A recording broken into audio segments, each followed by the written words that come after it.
We take this country back. Yes, we can. On the Capitol steps Saturday morning, thousands of people were holding signs. The mantra for the Women's March is for everyone as a way to stand up to what some believe is discrimination or hateful rhetoric. We're moving forward. You can feel the energy here on the Capitol steps. There are men, women, children, members of the LGBTQ, and political leaders. Will not let hate and bigotry define us. After speeches were made, people started their march around the Capitol. Passerbys honked their horn to show support. Heather Lynn Meeks, a supporter for the Women's March, said she marched last year in Washington and was thrilled by Helena's last year's crowd for the Women's March. We have to hold our elected representatives accountable. They won't all be perfect, but vote. Find out about the candidates that you want to support and support them monetarily, knocking on doors, boots on the ground, talk to your neighbors, vote.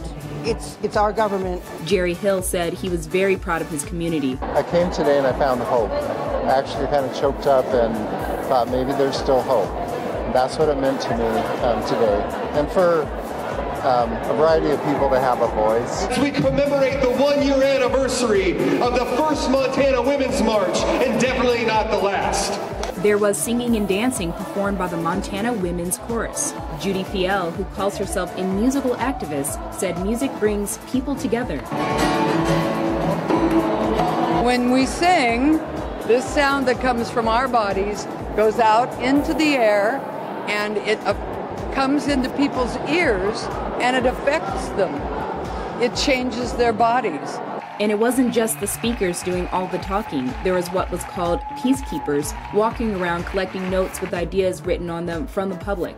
When we get together like this and we feel these vibrations and we feel positive energy from a lot of different kinds of people with different interests but the same common goals, makes me happy. Lindsay Ford, MTN News, Helena.